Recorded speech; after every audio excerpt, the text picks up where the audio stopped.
In today's lecture, I will continue with one component systems and I will discuss two more phase diagrams, one of carbon dioxide and the other is of sulphur. There are many more phase diagrams, but then these three will illustrate how phase rule can be applied successfully in extracting information from these diagrams. Let me begin with carbon dioxide system. Like water system, carbon dioxide system is also a one component system which exists in one solid, one liquid and a gas phase. But there are differences, and in fact the phase diagram of carbon dioxide system is a representative of one component systems, and as we know, water always behaves differently. It is an exception. So, it is a one component system, C is equal to 1. We can go stepwise and try to apply phase rule equation to this. Putting P is equal to 1, that means the system is present only as one phase, solid, liquid or gas. We get the maximum number of degrees of freedom. F is equal to 1, the number of components, minus 1, number of phases, plus 2 gives a value of 2, the number of degrees of freedom, and which tells us that at least 2 variables are necessary to describe the condition of a phase. Pressure and temperature are the choice for us to construct a phase diagram. Let us directly go to carbon dioxide system and apply phase rule, and what we get: solid, liquid, gaseous states of or phases of carbon dioxide. F is equal to 2, and our experience tells us that there will be 3 areas of stability, one for each of these phases. Then there are 3 possibilities of having 2 phase equilibria, which are univariant systems, and each one will be represented by a line. So, there will be 3 lines. The 3 equilibria are carbon dioxide solid in equilibrium with carbon dioxide liquid, carbon dioxide liquid in equilibrium with carbon dioxide gas, and carbon dioxide solid in equilibrium with carbon dioxide gas.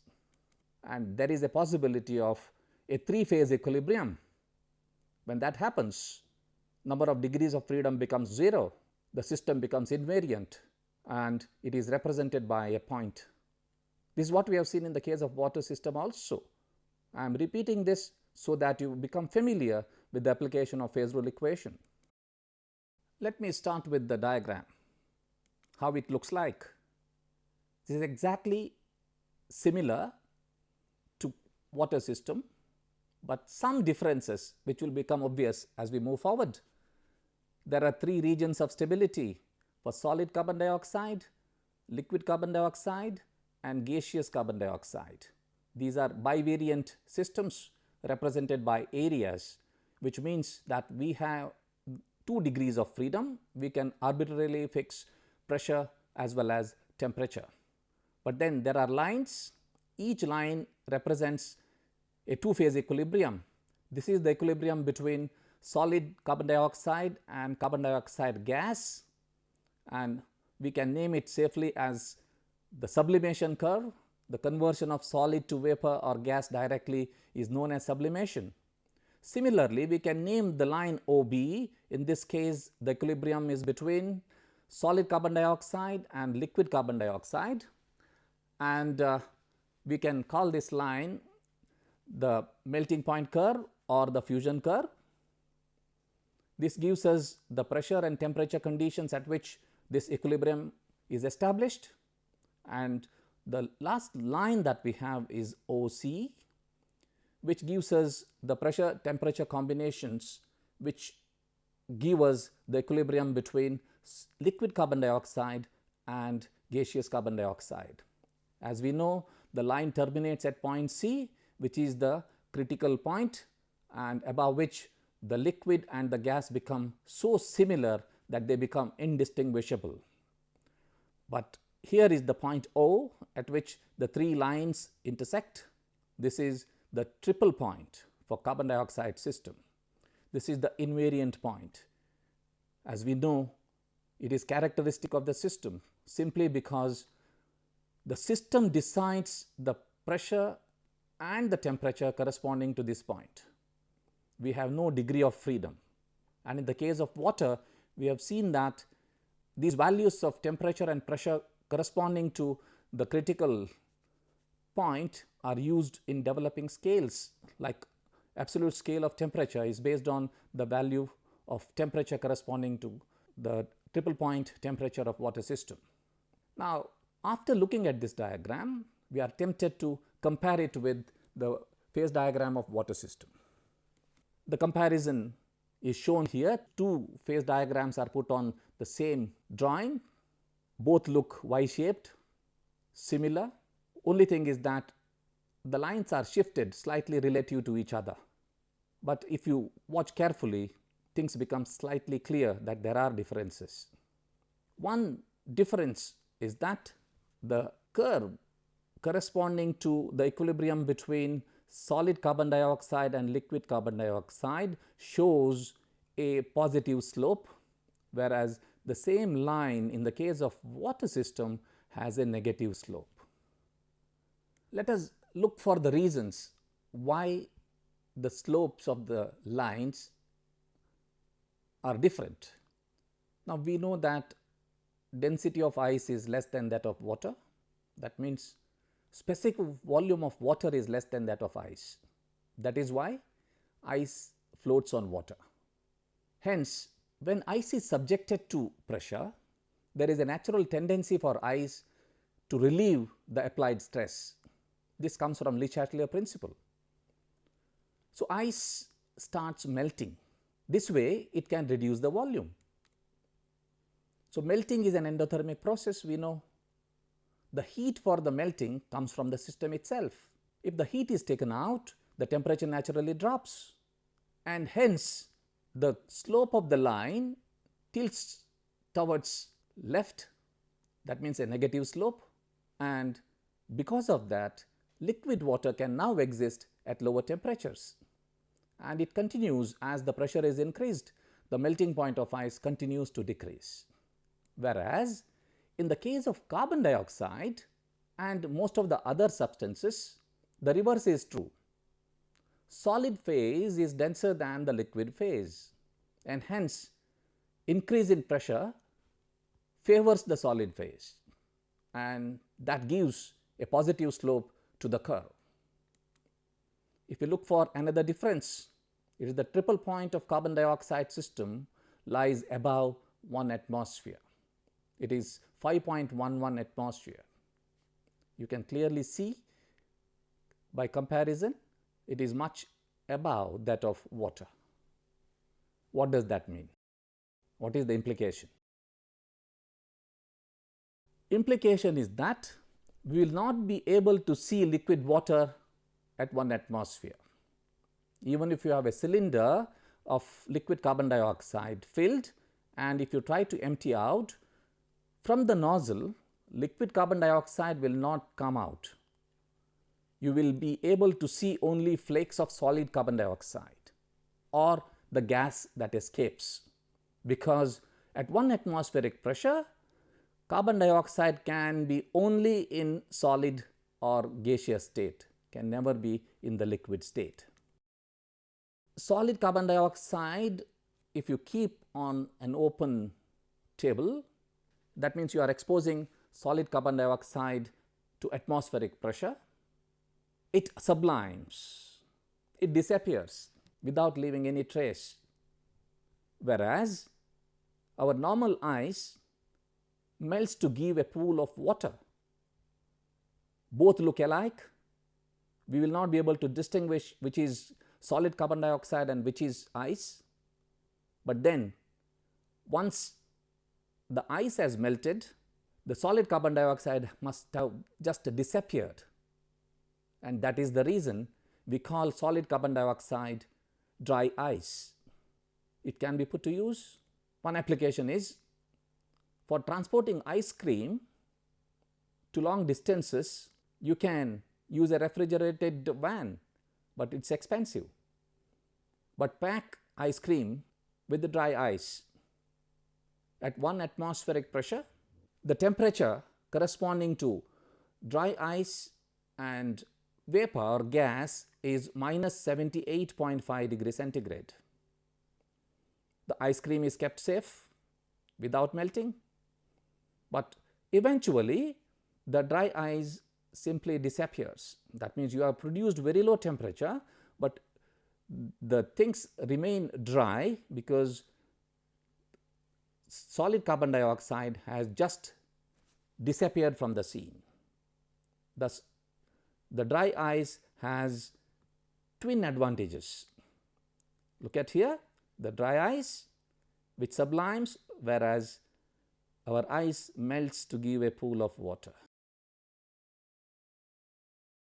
Before I move on to the next system, I want to tell you about supercritical carbon dioxide. The region beyond C, the critical point. This is a very good solvent for lipophilic compounds and hence used in extraction, and also you might have heard about a chromatographic method called supercritical fluid chromatography. Supercritical carbon dioxide finds extensive application there as well. One, it is less toxic, another, it simply sublimes. Let us move on to another interesting phase diagram, the sulphur system. We are adding some complexity as we go to sulphur system. It is also a one component system like water system and carbon dioxide system, but it has two solid forms. We have seen in the case of water also several solid forms of ice, but they come into existence only at very high pressures. But in the case of sulphur, there are two solid forms, rhombic sulphur denoted by Sr and monoclinic sulphur Sm. These are the two polymorphs or allotropes, which are nothing but two different crystalline forms. Polymorphism is the phenomenon which is now has become a big issue in pharmaceutical industry, because many of the drug molecules show polymorphism. Not in this particular case, we are interested in rhombic and monoclinic sulphur. If you heat rhombic sulphur, you can convert that into monoclinic, and if you cool it, you can get back your rhombic sulphur.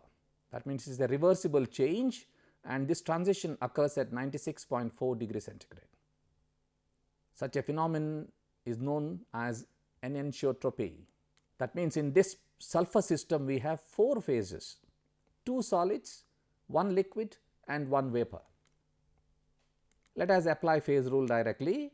There is one phase equilibrium corresponding to rhombic sulphur, monoclinic sulphur, liquid sulphur and sulphur vapor. Phase rule tells us that the system is bivariant, and it is represented in the diagram with the four areas in which the four forms come into stability. 1, 2, this is monoclinic, vapor and sulphur liquid. Needs no explanation now that you are familiar with carbon dioxide and water system.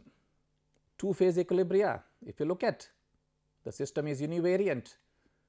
You have 1, 2, 3, 4, 5, 6 lines. You can identify that in the phase diagram. AB is the sublimation curve of rhombic sulphur, BC is the sublimation curve of monoclinic sulphur, and curve BE is the transition curve where rhombic and monoclinic can be made to convert into each other. You have CD, it is the boiling point curve of liquid sulphur, and this CE is the fusion curve or the melting point curve of monoclinic sulphur, and EF is the fusion curve of rhombic sulphur. In all, there are 6 lines that are predicted, and we can identify them easily in the phase diagram. Now, three-phase equilibrium. When there are three phases, number of degrees of freedom becomes 0. The system is invariant. We can recognize rhombic monoclinic vapor, rhombic monoclinic liquid, monoclinic liquid vapor, and rhombic liquid vapor. We expect 4 invariant points. These are the 4 triple points in the sulphur system. 1. Rhombic monoclinic vapor, 2. Monoclinic liquid vapor, and 3.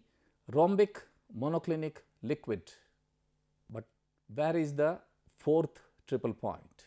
Nowhere to be seen in the diagram. Phase rule has never been violated. If it says there are 4 triple points, they have to be. It is for us to find out where they are. So, the question remains, where is the 4th triple point? And the missing triple point is this: rhombic, liquid and vapor, they cannot meet each other because monoclinic comes in between. Phase rule says, if you cannot find the triple point in the stable equilibrium conditions, look for metastable equilibrium. That we have seen in the case of water. Liquid water at minus 5 degrees centigrade, so called supercool water, it is in the metastable state. Similarly, if we carry out an experiment in which rhombic sulphur is heated rapidly without giving sufficient time to get it converted into monoclinic sulphur, it directly melts. Conversion of one solid into another solid requires restructuring or reordering of molecules. If you do not give time for such a reordering, total disorder takes place. Therefore, rhombic directly gets converted into liquid, and we can establish this rhombic liquid equilibrium. Similarly, other two equilibria, metastable equilibria, can be made and traced so as to get an intersection of 3 metastable equilibrium curves at point G. 1, this is the metastable curve at which rhombic gets directly converted into liquid, and you have a metastable part here which is the extension of sublimation curve of rhombic sulphur, and you have the extension of vapor pressure curve of liquid sulphur. The 3 will intersect at the point G, which gives us a triple point, but this triple point is different from other 3 triple points. These 3 are BCE are stable thermodynamically, whereas G is a metastable triple point. If monoclinic sulphur were not there, because we said that we are directly converting rhombic into liquid, that means there is no intervening monoclinic sulphur. How the phase diagram will look like? This looks like exactly the phase diagram of carbon dioxide. That is the reason why carbon dioxide phase diagram is taken as a representative of one component system phase diagrams. Again, as I told you, let me remind, water is an exception where it differs from carbon dioxide phase diagram. Here are the values for the 3 triple points, the pressure and temperature, for those who are interested in remembering the values at which these 3 triple points exist.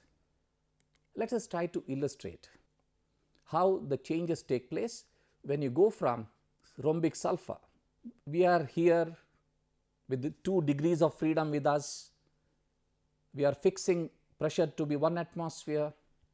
We are still left with 1 degree of freedom.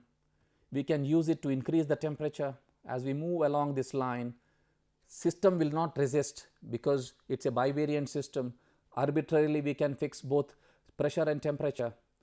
As we move along this line, we reach a point on the line BE at which monoclinic sulphur makes its appearance. Now there are 2 phases. It is a 2-phase equilibrium. We lose 1 degree of freedom. We are left with only 1 degree of freedom, which we have already used in fixing the pressure. The temperature cannot be other than the value given here, because the system says that there is no degree of freedom, the temperature cannot change. Whatever heat that is supplied is utilized in converting rhombic sulfur into monoclinic sulfur. When this conversion is complete, when no more rhombic is left behind, we have only one phase, that is monoclinic sulfur. We regain 1 degree of freedom and the temperature can again start rising. You can move along and then this can continue till you reach another point on the curve CE, at which the liquid sulfur makes its appearance. That means monoclinic sulfur starts melting. It becomes a two-phase system. You lose 1 degree of freedom and it becomes a univariant system. You have utilized that in fixing the pressure. Temperature gets arrested at this point. That is why monoclinic sulfur has a sharp melting point. And then when the melting process is complete, when no more monoclinic is left, the temperature can start rising again, and this will continue till you reach another point on the curve CD, which is the boiling point curve or the vapor pressure curve of liquid sulfur. There is a temperature halt, temperature arrest, because now there are two phases in equilibrium, liquid sulfur and sulfur vapor. The temperature becomes constant when the vaporization is complete. When no more liquid sulfur is left behind, we regain 1 degree of freedom and temperature can rise. This is how we can utilize the phase diagram to explain the changes that are taking place. Similar explanation can be given as we move at constant temperature. If we change the pressure, what happens? The descriptions are very similar. Now, let us try to use our knowledge of phase diagram of sulfur. Say in geology, if you look at the deposits of sulfur in nature, you find very large crystals of rhombic sulfur. If the transformation is through monoclinic sulfur, as I have shown here, if you follow this path, we end up from liquid to monoclinic to rhombic. Now, when the earth was formed, it was at a very high temperature. Most of the substances were either vapor or in the liquid state, and as things started cooling down, if the conditions were as per this line, we would have gone from sulfur vapor cooling to sulfur liquid, condensing to sulfur liquid, and then crystallization of monoclinic, and then transition from monoclinic to rhombic sulfur would have taken place. This would have resulted in smaller crystals of rhombic sulfur, but there are larger crystals in the deposits. Therefore, we can find out the conditions under which such a change must have taken place. Definitely, the path followed in this case must be corresponding to conditions much above this triple point E. So, at which liquid sulfur slowly, as it is cooled, gets transformed into rhombic sulfur, giving sufficient time for the rhombic sulfur crystals to grow to very large extents.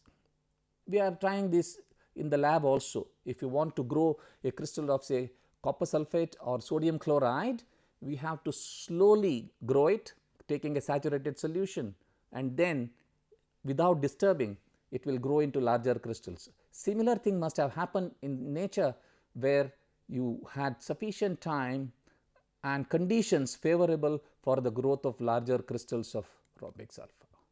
Now, one thing that we have not tried to answer or never bothered also, we said that sulfur system has 4 phases, 2 solids, 1 liquid and 1 gas.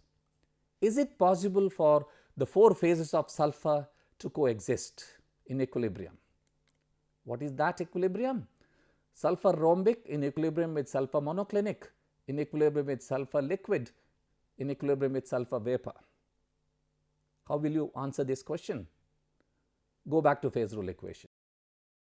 It is a 1 component system, C is 1, and if P is 4, the phase rule equation tells us that F is equal to 1 minus 4 plus 2 is equal to minus 1. But we know that number of degrees of freedom cannot be negative. Therefore, 4 phases of sulfur can never coexist in equilibrium. We have only a 3-phase equilibrium, any 3 combination. In general, we can make a statement that for any one component system, the maximum number of phases that can coexist in equilibrium is 3. Let me give a practice question to you. Now that you are familiar with 3 phase diagrams, water, carbon dioxide and sulfur, it is appropriate for you to test your own knowledge. Like sulfur, gallium metal also shows 2 different solid phases. The schematic phase diagram of gallium appears as shown below. It is a very schematic diagram, but you can recognize all the features that you have seen in the 3 diagrams that you have studied. Identify the regions, how many triple points are there, and at 1 atmospheric pressure, which phase is more dense, solid or liquid, and give an explanation for that. Before I sum up, let me tell you about 2 important phase diagrams, carbon and helium. Extremes. If you want to study carbon phase diagram, you have to work at very high pressures and high temperatures. If you have to work on helium system, you have to work at very low temperatures and very low pressures as well. If you are interested, you can refer to books to know more about it. Let me summarize what we have studied today. We extended our discussion on one component system. First we studied carbon dioxide system and then the sulfur system.